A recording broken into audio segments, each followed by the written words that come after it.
Hello, everyone. Hello. Welcome back to another episode of the Relationship Atlas podcast. I'm your host, Coach Atlas. And today I'm actually releasing this episode both on my YouTube and on my podcast, which is called the Relationship Atlas. And the reason being is because this is a special episode. We're talking about 5 things from 5 years together. Gabby and I just celebrated our 5 year anniversary, 5 years of accumulated time together.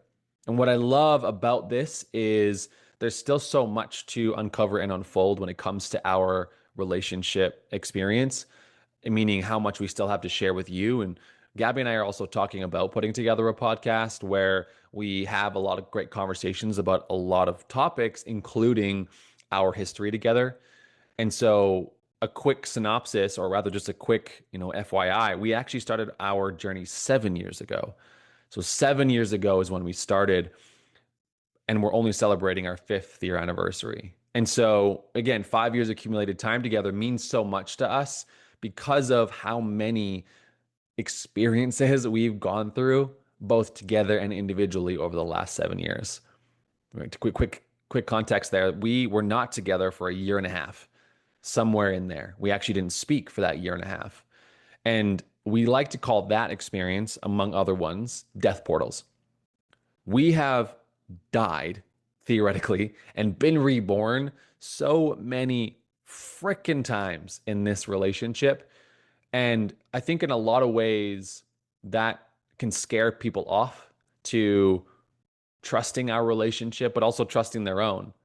If you can't figure it out consistently over time and just keep battling through, then, is it just fake? Is it just attachment? Is it just addiction?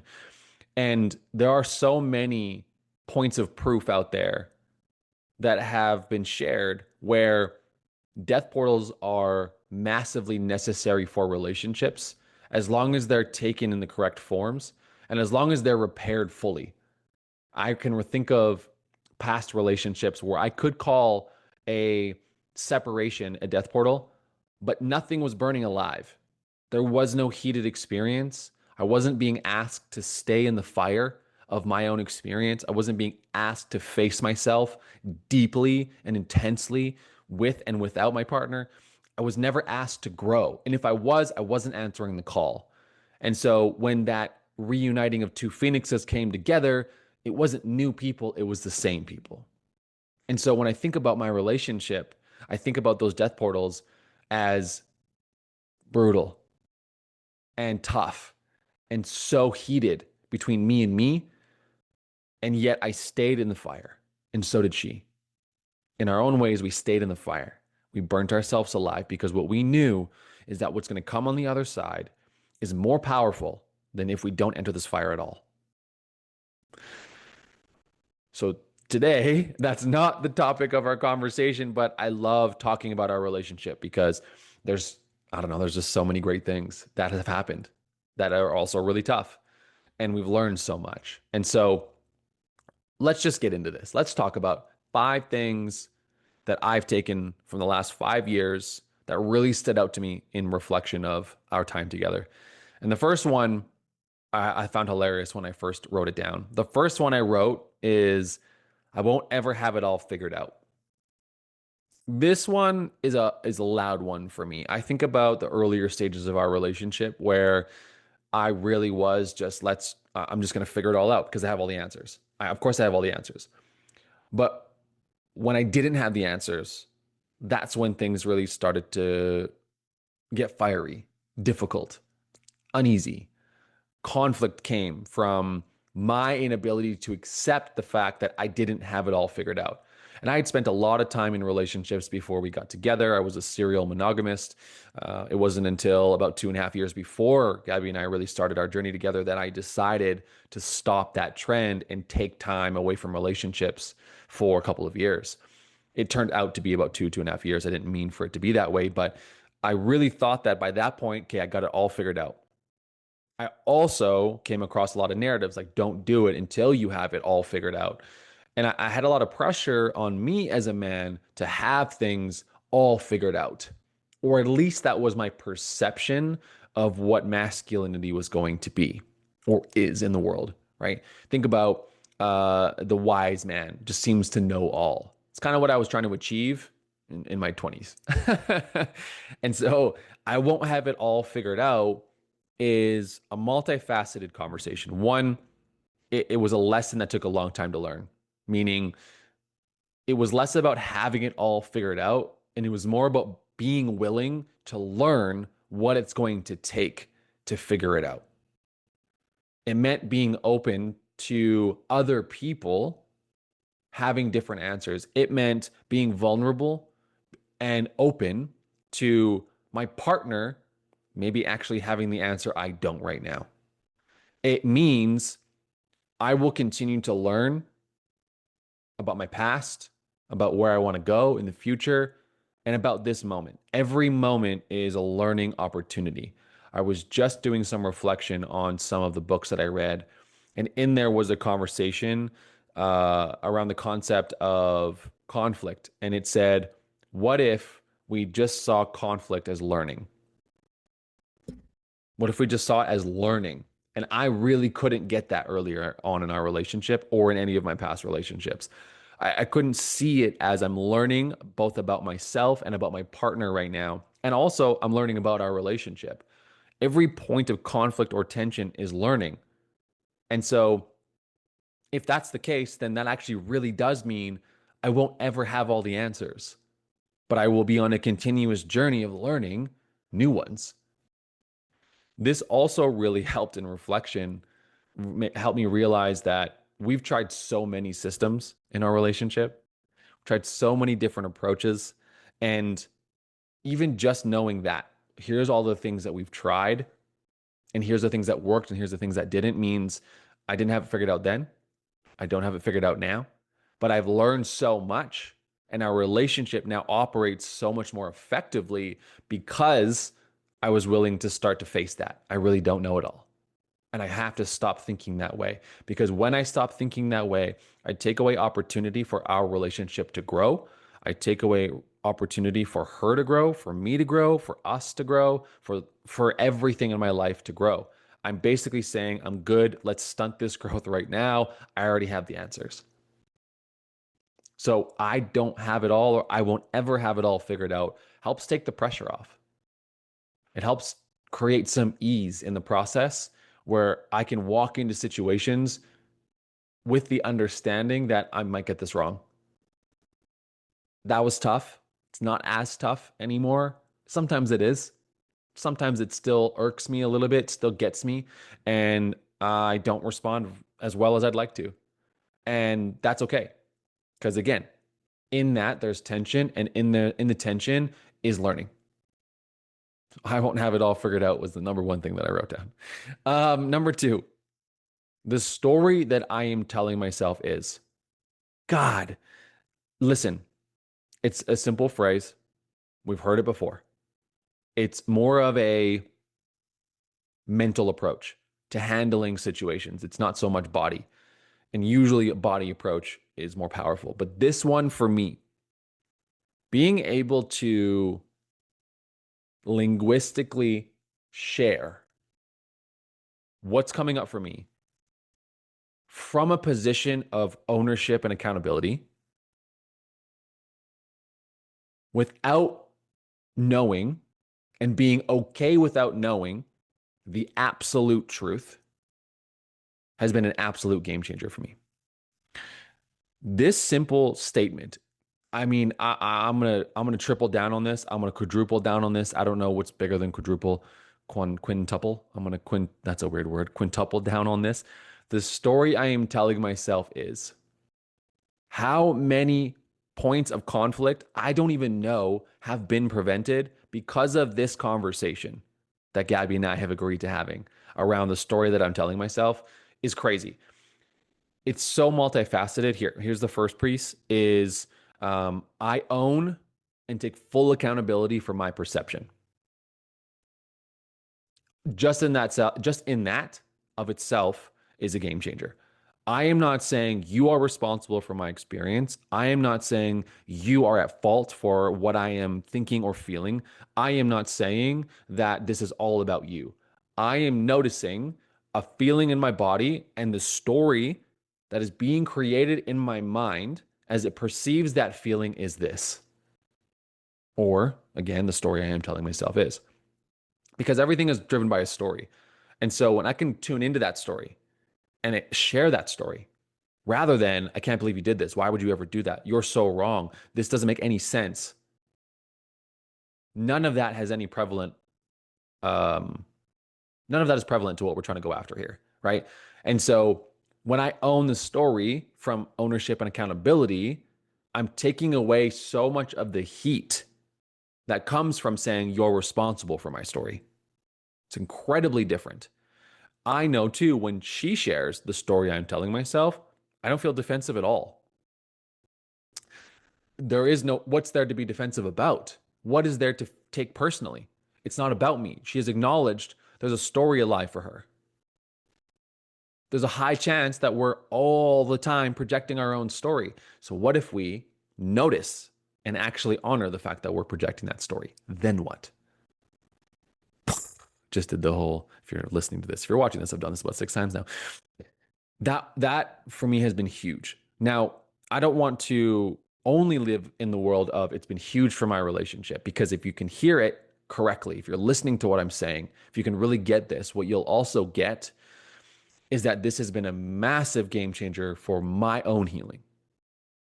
Because how easy it is to avoid healing by telling the other person that they're the problem, they're at fault, they're the reason.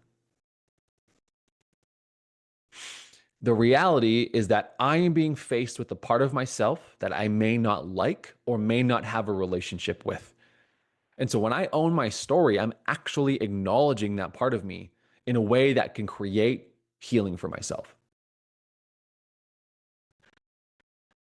The story that I am telling myself has helped mitigate so much conflict with my partner, so much conflict with myself, so much conflict with other people. It takes away the, well, I don't know why you would think this. It's, hey, the story I'm telling myself is there's something else there. Is there any truth to that? You know what I mean? Think about that. Think about the way that that shifts a conversation, if whether it's with your partner or whether with your friend. In my relationship, though, specifically, the story I am telling myself has drastically changed things and is something we continue to practice aggressively to this day. I don't think it's something we'll ever give up because again, I'm not sure if a relationship can exist in harmony frequently without full accountability and responsibility and ownership for our own experience. That's a passion rant. This was a loud one for me, and I'm really happy that it came up this morning in my reflection. Let's move to number 3. This one was a bit more of an emotional processing this morning, but the number 3 for me from the 5 things from 5 years is my attachment style is not a prison. My attachment style is not a prison. I think about the early years of all my relationships. I had no clue why I was behaving the way that I was. Not a damn clue. I was young. They say your prefrontal cortex doesn't develop till you're 25. That makes sense. Beyond that, it's like it still didn't develop. It was delayed, is my interpretation, because I think about the difficulties that I was having in relationships and not necessarily at the time because I really thought I wasn't doing anything wrong. But at the time, it was just what was arriving in my life. It was the way things were going, or rather, the where they weren't going. And it was in reflection so much of an attachment style at play. So when we really started to have this social media rising of psychological warfare, where we learned every single tiny detail about our brains and about our behaviors and about relationships and therapy and all of these different modalities, attachment styles, gaslighting, toxic relationships. The holistic psychologist really exploded the world too when she blew up from her platform sharing all this information. We learned so much. And I remember thinking in those times, like, wow, that's me. She would share details about the anxious attachment style, and I would think to myself, that's me. I can see that. How crazy. I have a name for it now. If you don't know, there's a lot of theories or also science proving that if you can name it, you can tame it. So this was really empowering for me. But the difference was at the time when I first learned it, the difference between now and then is then I thought, well, this is going to be with me forever. It's a lifelong journey. And that was both calming and also disempowering. I thought to myself, I will never get through this. So let's not even really try.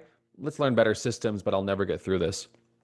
And again, that has helped. But where I've come to today, man, where I have come to today from the intentional work over the last 5 years is that part of me is so irrelevant. Not because I've killed it, not because I'm avoiding it, not because I've chosen to lock it up in some sort of internal prison, but because I have continuously acknowledged its presence, actively owned when it is alive, shared when I know it's contributing to the conversation, walked into the room with it together inside of me, having conversations with that part of me, or that rather that version of me that I'm stuck in when I'm anxious like that. The relationship that I've built with that, it's as if we're just walking through life together, not I will walk up into a point where then I just smack into it. It's so different now. And this is what I believe has allowed me to have moments like this morning where I could think to myself, man, 75th year anniversary down the road. I wonder what that's going to look like. Because I know how much we've grown and I know how much we have yet to grow. And I know how much unfolding we still have to do as individuals and as a couple. And so it's so interesting to witness the reality that my attachment style is not a prison. It's not somewhere I have to stay. It's not something that's got me locked up. It's not something that will never go away. And for a lot of you who are listening, I don't know if you're just learning about yours or if you did learn about yours, or if you think that it's best to just settle into the reality that it will always be there. I will agree that there will be small micro moments somewhere down the line. But what I've started to determine is it really my anxious attachment style, quote, quote, anymore? Or is it really just a natural response to the environment that I'm faced with right now? And I get to choose which direction I go in because I have built a life full of accountability and ownership, but also a life full of power and control over the decisions that I make. Is it just that? Or is it my anxious attachment style? One helps me really feel empowered and alive and directional, and the other one, I don't know, kind of settles me into this. I don't want to call it as far as victim mindset, but it can be interpreted that way. So when I took control of this, it really helped my relationship dynamic and continues to help my relationship dynamic because I don't say, hey, sorry, that was just my anxious attachment style anymore. I say, hey, listen, here's where I messed up. Here's where I own my behaviors. I don't want to behave that way. Here's what I'm going to do about it. Completely different conversation. So, yes, it was really helpful to name it, to help tame it. And now I've taken that beyond and I've moved forward. It's time to move forward from that. And that's where there's freedom. I feel more free again because my attachment style is not a prison. Huge. That was number three. So, number one, I won't have it all figured out. Makes me laugh every time. Number two, the phrase, the story I am telling myself is that should have just been number one. And then number three, my attachment style is not a prison. Here's number four. I wrote these two words down for number four: honesty and authenticity. Do I need to explain? Do I not? In a lot of ways, they're self explanatory, but let's quickly describe the two. They're very closely correlated. I think to be authentic is to be your honest self in a way. But in a lot of ways, when you are authentic, you don't withhold your truth. So again, they kind of dance together. So maybe we lean into authenticity more because that's what resonates with me. But how it started, how authenticity started for our relationship was through honesty. Honesty meaning we made an agreement together early on in our relationship that we would be honest always. And I'm not going to lie, that was really tough. That was really difficult. And it wasn't as if we were going out of our way to share difficult truths that would bother the other person and say, I hope you're not bothered by this. Hey, this is however you respond is your story. We didn't take that approach. In fact, whenever we did share the truth, we actually weren't at the stage of the story I'm telling myself is. So everything was taken personally. So it was a really difficult time, as you can imagine, having conversations where we would have needed to share the truth and both of us just taking the truths personally. Very, very difficult. So we started there. Then we moved into more of an authentic approach, or yeah, authenticity as being the forefront of our relationship. And why I see a difference is because authenticity, I'm going to go with the phrase, it's a bit of a softer approach, meaning honesty can be thrown at people. Honesty can be manipulated in a way on how it's delivered. Honesty can you've heard the phrase, it's just the truth. It's just my truth, right? It can be phrased in the ways of, that's just me being honest. You can manipulate the way you're honest. But authenticity, I'm not sure is necessarily ever disrespectful or harmful to other people. I don't think that if we're being our true self as a human being, we are ever in a form of intentional harming or manipulating. And so in if that's the case, then authenticity is really where we've leaned because even though this is my truth, I understand it's my truth. I understand that it's the story I'm telling myself. I understand that it is a strong belief held loosely. I understand that my authenticity is constantly unfolding. It's not a black and white honest truth. And so that allows some malleability, some growth, some evolution to not only what I'm saying, but to who I'm becoming. So when I talk about how authenticity has helped my relationship, I would say that we have both given each other the space to be authentic. Weird, right? Think about it. We're giving each other the space to be authentic. And if you heard what I just said, if you really understand what I just said around authenticity being an evolution, then you'll know that we're giving each other space to grow and evolve as individuals coming together, taking the journey on. And really early on, I remember us trying to get that right. We said at all times possible because we were worried about our codependency habits, our enmeshment habits. And so we prided ourselves on putting one hand up next to the other hand and saying it's just a journey of two hands, going side by side together down the journey. The problem was we didn't know what we were doing. And so we ended up becoming a fist of two hands walking the down together. We became one. And it took away the opportunity to be authentic because if one of us tried to pull out of this cohesive unit of oneness, right? Then all of a sudden now we're arguing, right?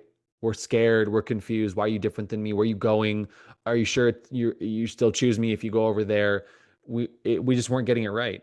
Or rather, we were doing our best with what we knew, and it was beating up against each other. And so it took us a long time to really get, okay, if we're going to be authentic in this relationship, that means authenticity is not oneness. Authenticity is you, and me, bringing that together, bringing what we have to offer as individuals together. And again, it took us a long time to figure that out. We didn't know what it meant to walk through the world together side by side. Instead of becoming one person doing life together, it was two people doing life together. It's incredibly different energy. And it has allowed us to have, I'll use the word freedom, or rather the feeling of freedom. It's taken away so much pressure that we used to have in our relationship. It has taken away so much intensity and it's created a lot more ease, which was scary at first, a lot more peace, which was also scary at first. And it has created opportunity for us. For example, we just did 9 months long distance. I was in Dallas working. She was here in Calgary. We did long distance for nine months. Thinking about that being anywhere near a possibility in the first couple of years of our relationship, no way. No way. Because it would mean it would be two people choosing this, living separately, in separate worlds, living separate lives. And our codependency and enmeshment would never allow it. And so honesty and authenticity really started to become prevalent for us. Honesty started, authenticity followed. And now it's a little bit like still a journey, right? Of like, I'm still learning different things about her. She's got different processes that previously she would probably share, and now she's doing on her own. And then I'm discovering later. And she's got this whole other career separate from me. And again, it might sound weird, but it took us a long time, right? Not every relationship is like this, but it took us a long time to figure out our ways of authenticity and how we weren't being authentic and where we needed to start being authentic. Huge, huge, huge thing for us. Something that will continue to unfold. Number five, the very last thing, five of the 5 things from 5 years. 5 things, 5 years. This one is more of a personal thing for me, but it extends into her experience too. Why I say that is because as a man specifically, this is where I have struggled the most. And this is where I have found the most reward, if you will, for change. And this is also where she's a lot better at. She gets this a little bit more based on her experience, and I would argue being a woman. Number 5 for me is the necessity of being grounded, present, and connected to my body. Without this, I completely lack any desire, intimacy, empathy, emotional intelligence, connection, care. It's a pretty stark contrast between ungrounded and grounded in my relationship dynamic. It is a stark contrast between lack of presence and being present. And this one, for me, it is a almost horrifically stark contrast between being disconnected from my body and being connected to it, and what that does for my relationship. Here's the thing. I used to think that, my relationship being the one and all and the everything was a bad thing. And the reason that I thought that was because I thought, well, okay, well, what about me? Where do I get to fit in all this? If it's just everything and it's all my focus, well, then doesn't that mean it's an addiction? And doesn't that mean it's, there's no other life? And so it took me a while to really understand that in a way that works.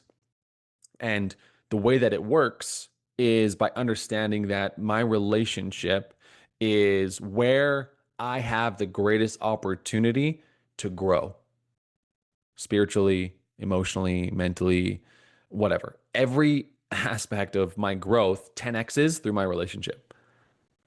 So no matter what I get outside of this relationship, I can lose. I'm good with losing, but I'm not good with losing this. And so that was something that was interesting to learn. And why it was interesting to learn is because I started to reorient the ways in which I prioritize things, right?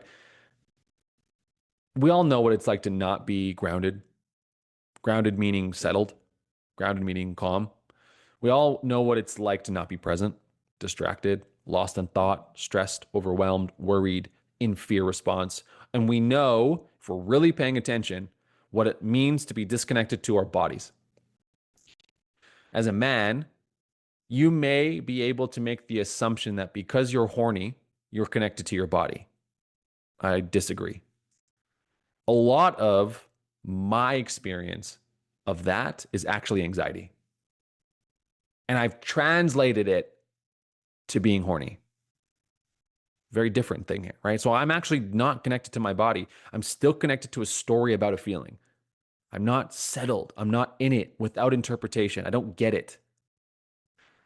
And so when I am far from myself, which historically is very, very much of the time, then I'm then therefore far from my partner, and I'm far from any sort of growth, evolution, or connection within my relationship. I'm so far from it.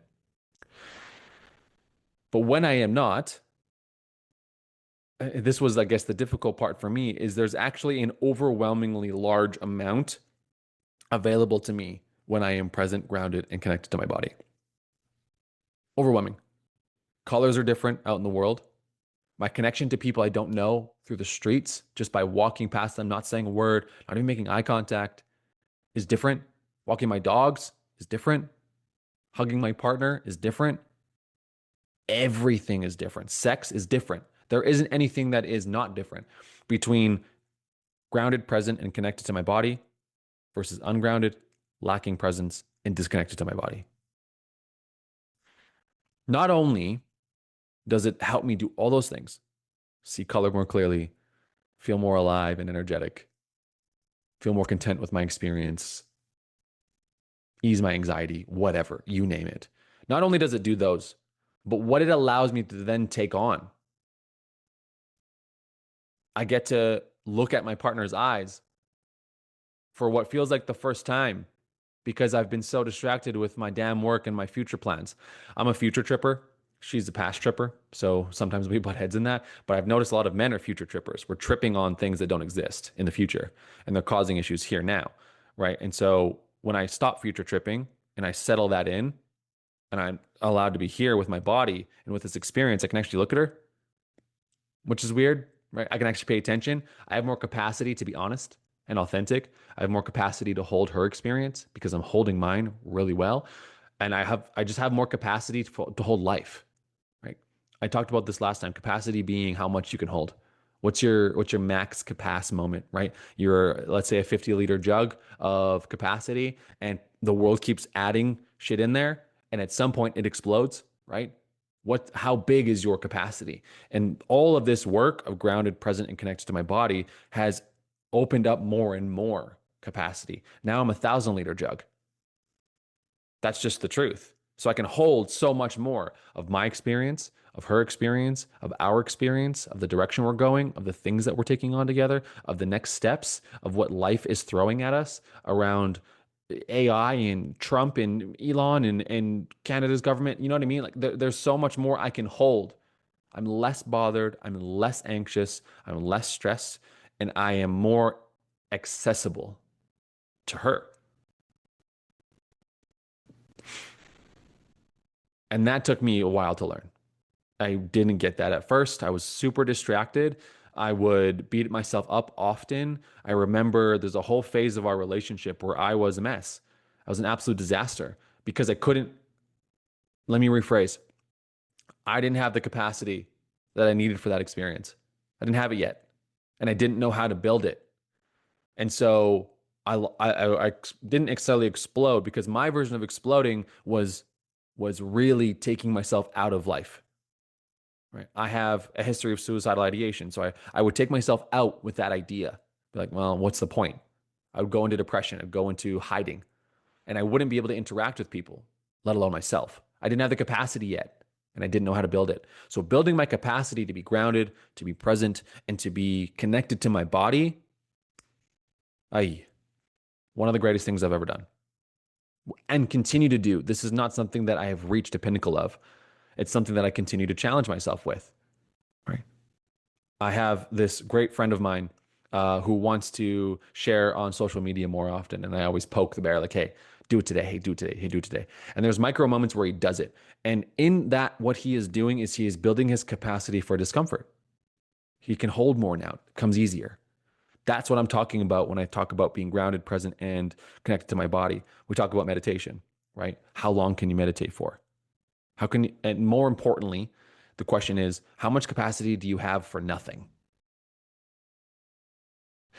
When you're looking your partner in the eye, how long until you have to look away? That's your capacity for closeness and connection, your capacity for intimacy, right? How long after sex can you just lay there for? That's your capacity for emotion and connection and intimacy. How long can you sit on your deck and just look at the world? How long can you do that for? Or rather, how long until it takes you to get out of your lack of presence and into presence? That's been my journey. It's not about how long I can sit there for. It's about how long does it take me to get out of all of the things I'm worrying about to just witness the things that are happening around me. Sometimes it's actually 10 to 15 minutes, right?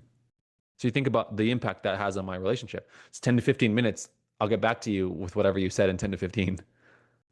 So again, I say this from the sense of I've worked through a lot of shame around this for myself. I'm moving into an entirely different dynamic for myself around this. And what that has allowed me to do is connect with Gabby in completely different ways, right? It's changed our ability to have a future together, to feel safe and confident in where we're at, where we're going, to feel connected in deeper ways, ways that are like, whoa, to have sex that is incredibly intimate and deep that we've never had before, and just to feel more all aligned in so many different ways, simply just because of my ability to stay grounded and present and connected to my body. And when I don't, it's pretty obvious. It's pretty obvious when I'm not there because I'm not always there.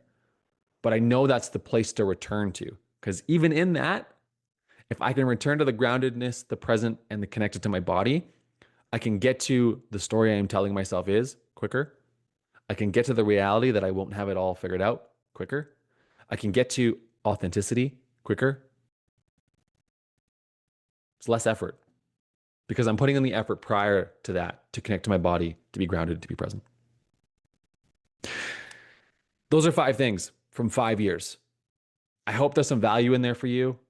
If there's not, that's okay too. I'm just glad that you were here to listen if you made it this far. I have a huge, huge passion for relationships, but I have a huge passion for my own. I love what we're building here. I love what's the next steps. We just got some exciting news last night of another next step that's going to offer us so much unfolding and another opportunity to grow and elevate and rise from the ashes, right? We are already feeling the heat of this next stage. And so for us, like I said at the beginning, this is just the beginning. So thank you for watching. I look forward to hearing your feedback or any comments you have about this episode. I would love to hear your thoughts around the podcast itself. So if you're on YouTube right now, head over to the Relationship Atlas podcast, where I release episodes every Monday, Wednesday, and Friday. YouTube is a little bit more infrequent because I appreciate the audio form of podcasting and the ability to fire out quick ideas, quick thoughts. The idea being that it's clean, concise, consistent coaching for you where you never are feeling left out or there is never a lack of an availability for you to get support or to learn something new about how to create a healthier, happier relationship. I believe that this platform, both visual and audio, is an opportunity for us to connect as humans, to separate ourselves from ChatGPT and AI and get back to the human form of relating, the human form of healing, and the human form of expanding together and just figuring out how to do this life together. So I really encourage you, if you want to take this work to the next level, if you're curious on how to build more of a 5-year relationship dynamic and how to know that there's still many more years down the road, or if you're in a state of dis-ease or struggle in your relationship and you're looking to get out, I'm your guy. I'm a relationship coach for a reason. I dedicate my life to this work for a reason, and I would love nothing more than to be a part of your journey. Otherwise, please like, please subscribe. I appreciate you. Celebrate with us. Go to Gabby's page, go to my page, and celebrate with us a little bit. Drop in the comments. Go celebrate her. That woman is incredible. There she is right there, just sharing everything with me. So I love all you. Thank you for listening. Thank you for watching, and I will see you in the next episode.